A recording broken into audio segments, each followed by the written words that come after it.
कहानी है मेरे क्रश के बारे में और मैं उसका नाम नहीं ले सकती। ऐसे वो उसने आज तक जिंदगी में कुछ फेमस होने लायक किया नहीं है। मैं अपना शो क्यों मतलब अपने शो में उसका नाम लेकर उसको क्यों फेमस करूं, बट हम उसको बुलाएंगे बिरयानी, क्योंकि मेरे को बिरयानी बहुत पसंद है। ठीक है, तो बिरयानी मेरा सीनियर था कॉलेज में, मतलब मैं अभी आई हूँ दिल्ली यूनिवर्सिटी में फर्स्ट ईयर और उसका थर्ड ईयर चल रहा था, तो चला गया साइड। तो ये हुआ कि हमारी पहली मीटिंग थी कॉलेज सोसाइटी की मीटिंग में। अब आपको पता नहीं है अगर कि सोसाइटी क्या होती है, तो मैं बताती हूँ मैं किसकी हूँ। सोसाइटी वो होती है जो आपसे फ्री में ऐसे मजदूरों की तरह काम कराएगी और आपको दिहाड़ी भी नहीं देगी। बट भाई ये दुनिया चलती है गिव एंड टेक पे, तो वो आपसे अगर मेहनत ले रहे हैं तो आपको देंगे भी बेरोजगारी, जलालत और गंदी गंदी गालियां। सर्टिफिकेट भी नहीं देते भाई, कुत्ते लोग हैं। फिर तो मेरी मीटिंग पहली मीट वही हुई थी बिरयानी से। मैं लास्ट बेंच पे बैठी थी, मेरे को घंटा फर्क नहीं पड़ रहा था लोग क्या बोल रहे हैं आगे। तो बिरयानी आया, फिर हमारी बातें शुरू हुई। इसने कहा तुम जानती हो मुझे, मेरा नाम क्या? फिर मैंने बड़े प्यार से कहा हाँ आपका नाम बिरयानी है। हंस के भाई बिरयानी तो नाम है उसका। ठीक है, तो मैंने कहा, फिर हमारी और बातें हुई ऐसे। और मेरे कॉलेज में इतने नालायक बच्चे हैं, वो कॉलेज आ रहे हैं उनके पास पेन और कॉपी नहीं है, मतलब पेन कॉपी नहीं है। बताओ, मैं गई थी तो मेरे पास रफ वर्क की अलग, क्लास वर्क की अलग और होमवर्क की अलग कॉपी थी। फिर बिरयानी बोला मेरे को पेन कॉपी दो, फिर मैंने अपना बीडीएस वाला पेन निकाल के दिया उसको अपने बाकी वाले पाउच से। उसके लिए बिरयानी ने मेरे लिए सबसे ताली बजवाई क्लास में। मैं समझ गई ये लड़का गिर गया है मेरे प्यार में, समझ रहे हो तुम? अच्छा मैं बताती हूँ बिरयानी का जरा डिस्क्रिप्शन दे दूं।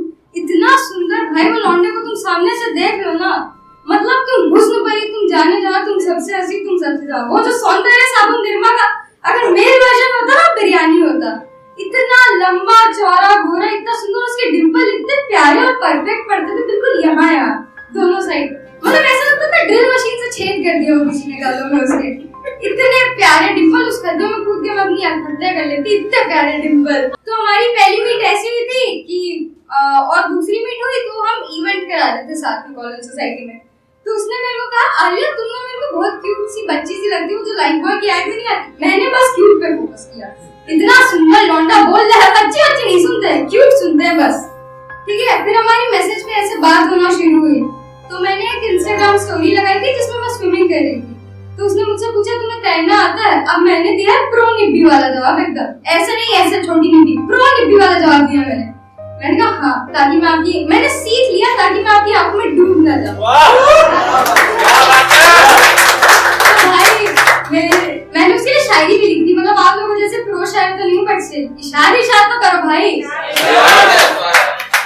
तो मैंने लिखा था कि कुछ ही समय में कुछ ही पलों में तुम हमें इतने अजीज हो गए, कुछ ही समय में कुछ ही पलों में तुम हमें इतने अजीज हो गए, अबे साले तुम्हारी यादें पीछे ही नहीं छोड़ती, तुम डायबिटीज हो गए। हमारी बातें रोज होने लगी तो मेरी जो दोस्त थी उसने भी एक शायरी लिखी मेरे लिए। नया नया इश्क है अभी ये सारे खुशियां सारे गम बांटेगा, नया नया इश्क है तुम्हारा अभी ये तुम्हारी सारी खुशियां सारे गम बांटेगा, ज्यादा नहीं 2-3 महीने रुको, ये वाला तुम्हारा पक्का काटेगा। तो भाई वैसा ही हुआ, बिरयानी चला गया कॉलेज छोड़ के। बट हमारा मतलब स्क्रिबलिंग डे होता है जिसमें मम्मियां बहुत गाली देती हैं, वो मतलब सफेद कपड़ों पे लिखते हैं बेसिकली स्कूल की मेमोरीज या कॉलेज की मेमोरीज, जो भी तुम डिजर्व करते हो, गालियां भी लिखते हैं गंदी गंदी उस पे। मैंने बिरयानी, वो हमारा फर्स्ट फिजिकल कांटेक्ट, उसका हाथ ऐसे बड़े प्यार से यहाँ पे उसके लिखा था पकड़ के क्यूटी, और पर्पल हार्ट भी बनाया था। ठीक है, अब फिर फेयरवेल हुआ, उसमें हमने पहली और आखिरी फोटो खिंचाई साथ में, जिसकी मैंने स्टोरी लगाई थी और बिरयानी ने भी पोस्ट की थी। समझ लो तुम, क्रश अटेंशन मिली है मुझे, ऐसे लाइक में मत लेना। ठीक है, तो उसमें क्या था, वो आया, वो लंबा था काफी मेरे से, ऑलमोस्ट 6 फीट हाइट थी उसकी। तो मैंने कहा फोटो आप खींचो, आप बड़े हो। उसने कैमरा ऐसे ऊपर किया, मैं फ्रेम से गायब हो गई। तुम समझ रहे हो, एक्सटिंक्ट, विलुप्त हो गई भाई मैं फ्रेम से। फिर हमने ऐसे, उसने कैमरा नीचे किया, ऐसे गाल से टाके फोटो खिंचाई, फिर एक फोटो और खिंचाई साथ में खड़े होकर, उसकी बेड यहाँ और मैं यहाँ। तुम समझ रहे हो, इतनी गंदी बेइज्जती फील हुई मुझे, मैं समझ गई क्यों बोलता बच्ची। और फिर ज्यादा तो कुछ नहीं, उसने फिर मेरे को लिखा कि ये all the best for your future, ऐसे वैसे। फिर मैंने भी एक शायरी लिखी, शायर करो भाई, कि तुम्हारे ना मिलने की आस, तुम्हारे मिलने की आस तुम्हारी ना मिलने की सच्चाई से अच्छी है, तुम्हारे मिलने की आस तुम्हारे ना मिलने की सच्चाई सच्चाई से अच्छी है। नहीं लिया तूने मेरे प्यार को सीरियसली, ये बोल के किया ले यार, तू छोटी सी बच्ची है, व्हाट इज दिस बिहेवियर यार, ये क्या होता है? ठीक है, अभी लास्ट में मैं एग्जैक्ट कहूंगी कि हमारे जो भी क्रशेस होते हैं वो हमारे शहजादे होते हैं, ठीक है? Until and unless तुम उनको अपनी फीलिंग्स कन्फेस करो तब तक ही वो शहजादे होते हैं। जब फीलिंग्स बता दो वो हरामजादे बन जाते हैं।